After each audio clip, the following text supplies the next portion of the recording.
Hi, Adam. Thanks for joining me today. Good to see you, Michael. When someone's choosing a real estate attorney, what should they look for and what questions should they ask them? Well, let me actually change your question a little bit. So, when I say real estate attorney, what the real question should be is what should someone look for when hiring a transactional real estate attorney, right? Because there's a big difference between if they're doing a transaction or if they have to litigate. They're two completely separate worlds. But getting back to that, so when looking for a transactional real estate attorney, I think the first thing that you need to ask them is this the type of law that they practice? Transactional real estate is not like most other types of law. If you ask someone, say, I need to hire a lawyer, their first thought is probably going to be, okay, well, I now have a problem and I'm about to get into a fight. So I need to hire a lawyer to fight for me and I'm going to win and the other side's going to lose. Transactional real estate is actually not like that at all. So, yes, there's a lawyer on the other side of the deal, but it's not about winning or losing because both sides get to win, right? Their client wants to buy or sell. My client wants to buy or sell. So my job isn't to fight with them. My job isn't to win and they lose. My job is to basically take the framework of the deal, make sure that the client is protected, and get to the finish line, right? Get the deal closed. So the one thing I would ask is that what you do, right? Are you familiar with transactional real estate or do you practice many other different types of law? You would hope that transactional real estate is their wheelhouse, and that's what they do for the majority of their practice, if not their entire practice. And the other thing is when hiring a transactional real estate attorney is you want to ask them point blank, who am I actually hiring? You might speak to an attorney once or twice. You might really like them. You say, all right, let's move forward. And next thing you know, once the deal progresses, you're not actually talking to the attorney, right? You're dealing with most of their associates or their paralegals or other people in their office. And they're hard to get on the phone. And even when they do get on the phone, they don't seem to know what's going on in the transaction. So I would say just ask the lawyer point blank, who is going to be handling my file? Am I going to be dealing with you or am I going to be dealing with someone else in the firm? That's one of the things I love about working with you is I know whenever something comes up and I call, I get you. Yeah, I mean, transactional real estate is such a personal matter. So when your client hires you, right, they're really entrusting you with probably going to be one of the biggest, if not the biggest, financial decision they're ever going to have to make. The thing I always tell my clients, I guess you could say one of my taglines is, listen, you're going to be asked to write some very, very large checks. So you're entitled to answers.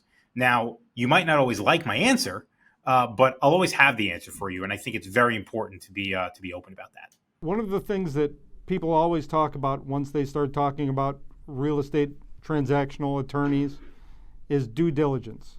They always use that term. What exactly does due diligence include, and what should one of your clients expect when it comes to that? Great question.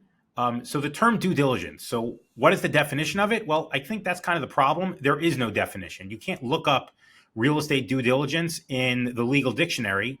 It's not going to really tell you anything. So each lawyer or has their own set of due diligence. Personally, I believe that you shouldn't leave any stone unturned. What do I mean by that? So one thing that a lot of lawyers say might be the most time consuming and the most difficult part of due diligence is reading the board minutes. So reading board minutes for a condo or a co-op, 99% of the time, you're going to get nothing from it. And these board minutes, more often than not, you have to go to the management company's office to read them. They don't release them. And even, when they do, they don't even tell you how many board minutes there are. I've gone to read board minutes and they've had one meeting in the past 3 years and they didn't tell me before I got there. And it's really, really time consuming. The problem is, like I said, it's 99% of the time they're useless. They're either sanitized or they don't exist or there's nothing in there. I don't get to go to my client if there is an issue and say, well, the other 99 deals I worked on, there was nothing in there. So I didn't read it on yours. So 99% is not 100%. And because of that, you still have to go read the board minutes. Same thing with reading the offering plan, right? You have to read the offering plan, new construction, old construction. It doesn't matter. Right? There could be information in there that the client needs to know, especially a buyer. The buyer needs to know that. So between reading the board minutes, reading the offering plan, reviewing the financials, and I think another very important step in today's day and age is getting a building questionnaire. So basically, even if you read building financials are going to be a year old at best because they're old numbers. Even board minutes, they don't release them the day after the meeting. So even board minutes are somewhat delayed, and it's very easy to leave things out of the board minutes. But if you're sending a detailed questionnaire asking very specific questions, there's no way that management could ignore that. So you want to do a detailed questionnaire as well as a full due diligence on the building. If it's a single family home, you want to do a full due diligence on the certificate of occupancy, seeing if there are any open permits or anything like that. And that's somewhere where if you ask a lawyer if they do due diligence, they're going to say yes. But then when you start asking, well, do you do, A, B, C, D, and E? They're like, well, we do, A and B, but if you want C, we're going to charge you extra for it. And if you want D, then, I don't really do that because, I just find that's a waste of time. So you want to be very specific and not just say, do you do due diligence? You want to say, do you do A, B, C, D? As a follow-up, are there any specific due diligence issues you've been running into? Yes, and I actually just ran into one this morning. So the two major issues that we're running into currently is one, the one we always run into is in terms of questionnaires, management is just slow, right? They don't understand that we want this contract signed in a day or two, and you send them the questionnaire and they say, oh, well, we'll get it back to you in 4 to 5 business days, maybe. But that's an ongoing issue. Another issue that I've been finding recently is building financials. A lot of buildings just don't have updated financials. I'm working on a deal right now. We're trying to close it. I'm actually the seller on the deal, but the buyer's bank is requesting, you're right, keep in mind, we're recording this in November of 23. They don't have their financials done from 22 because they didn't like their accountant. They haven't found a new one. So they just simply don't have financials. This is something doesn't usually occur this late in the year, but usually mid-year, right? Like if we're trying to do due diligence in, February, March, April, there's a very good chance that the financials from the year before aren't in yet. And that means the newest financials we have, would be 22. And keep in mind, 22 is actually based upon the year before. So that's where, again, the questionnaire really comes into play. We ask very specific questions saying if there are any changes, what the current reserve fund is, and things like that. So yeah, those are, I'd say, the two main issues with due diligence. And the other one is minutes, right? People don't want to go read board minutes. So we always try to get management to send it to us. Used to be that wasn't even available. Now, some management companies will send you the board minutes if you sign, an NDA or, things of that nature. But I would say those are the main issues, like everything, just timing. Here in New York, regardless of what the economy is doing, there's always a certain number of deals happening, whether it's a good time or slow time. It's no secret that it's a difficult time right now. I'm wondering if you're seeing any unusual trends from either buyers or sellers right now to make deals happen. In terms of unusual trends, so what I would say to that is, more on the seller side, I also find people are being a little more open and accommodating to ideas. So what does that mean exactly? So it's not that people are coming out and saying, okay, we'll give X, Y, Z, but it used to be, a couple of years ago when everything was just flying off the shelf, you go and you ask a seller for something and it'd be like, no, like I'm not going to do that. Like I'm not even going to entertain this idea. Now they're more entertaining ideas. So, someone asked me the other day and they go, hey, Adam, are you busy, right? Are you slow?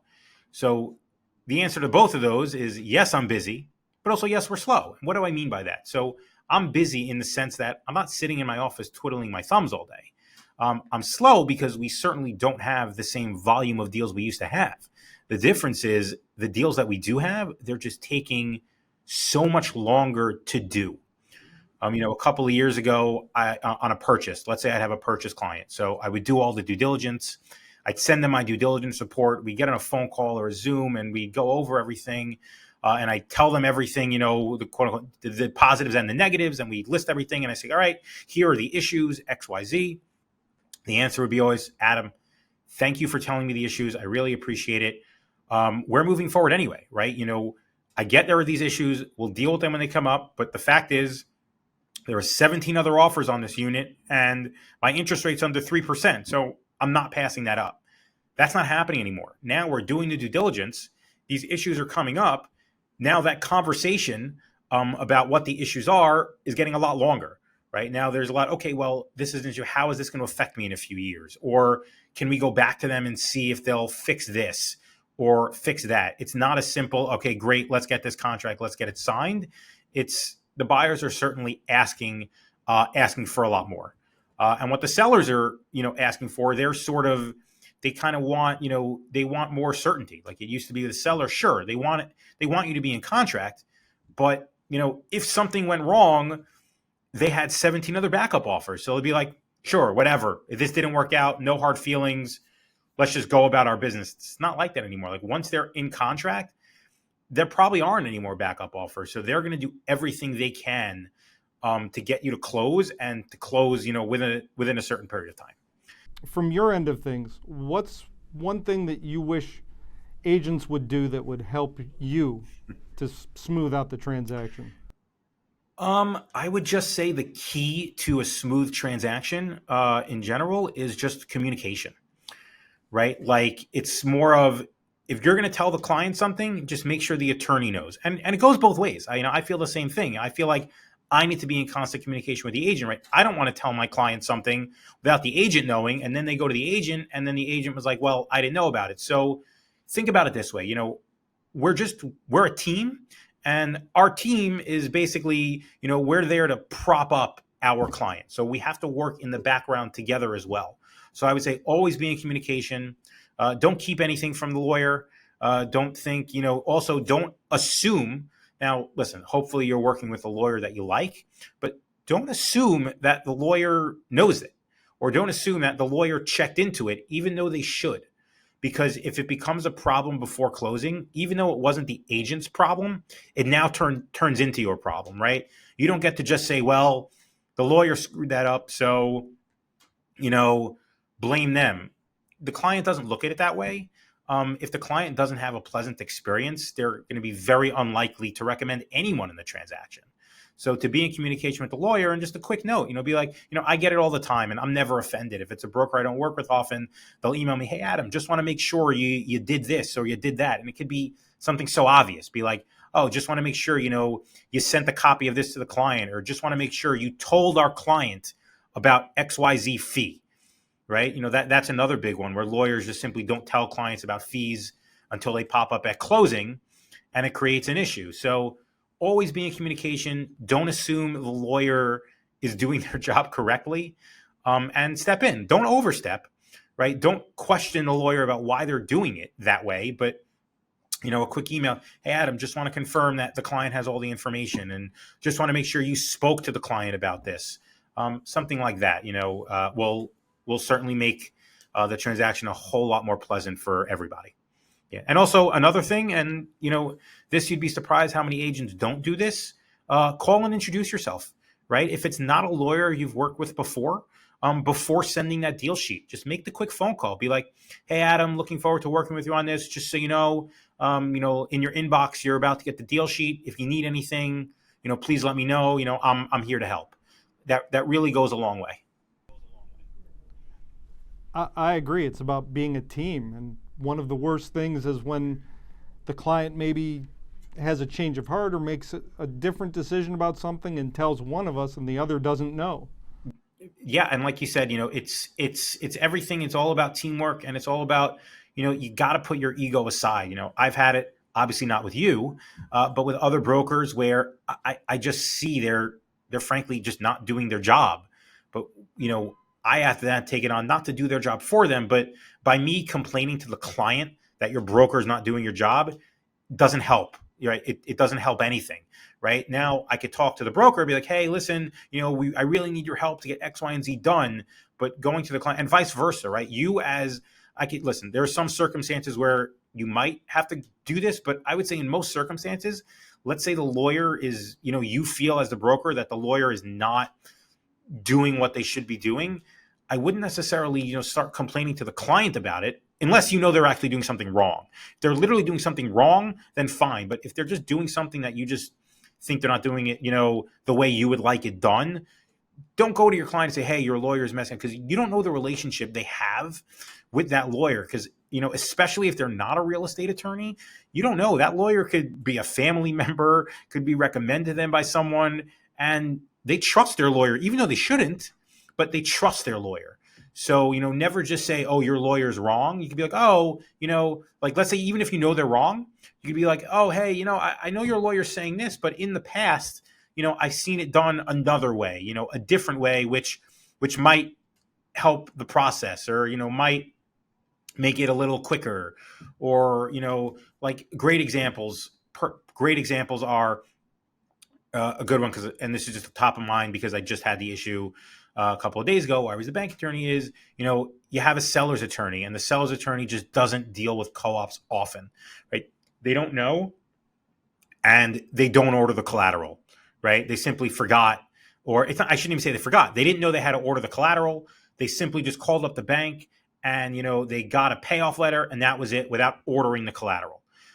Now, this is something where you as a seller's attorney, you as a seller's broker, could just go to them in the beginning of the deal. Hey, just want to confirm that you ordered the collateral, right? Just want to confirm that we're all set for closing, that you have this. Or, if it's an estate sale, be like, just want to confirm that we have all the estate documents. Just want to confirm that if we're going to do POA, a lot of times people that don't do transactional real estate, especially in the city, don't realize those POAs, yeah, you might have done it correctly. They still need to be approved, right? They need to usually go through management. They usually need to go through the title company. They usually need to go through a lender if your client, if you're a buyer and you have a bank. So you can't just show up to the closing and say, hey, I decided to close by POA today, right? All of that stuff, if you're dealing with an attorney that doesn't do this on a consistent basis and is sort of doing a favor for their client, that's kind of stuff that gets missed and can create absolute havoc before closing. And I could tell you, they're not just going to own up to it. They're not going to be like, oh, sorry, I messed up. No, they're going to make an excuse. Be like, well, I love it when, we get, well, nobody told me how to do this, or this isn't really the way it works, right? They don't actually need to approve it. Like, well, no, they do, right? Like, that's standard practice. You just don't practice often enough. So like I said, teamwork, communication, and, just doing the right thing, always have at the front of mind, whatever's right for your client and is right for the deal. That's what you should be doing. You'll deal with, the hurt feelings after. Thank you. That's great advice. Guess that wraps it up. Thanks for being with me here today, Michael. Adam. Thank you. Thank you as always. If anyone has any questions, comments, concerns, or if anyone is working on a deal and they just want my opinion, I'm quite opinionated. So if please feel free to reach out to me. And if anyone watching this, if we haven't worked together, hope we get to work together soon. Great, and I'll see you on the next easy, smooth transaction. Looking forward to it.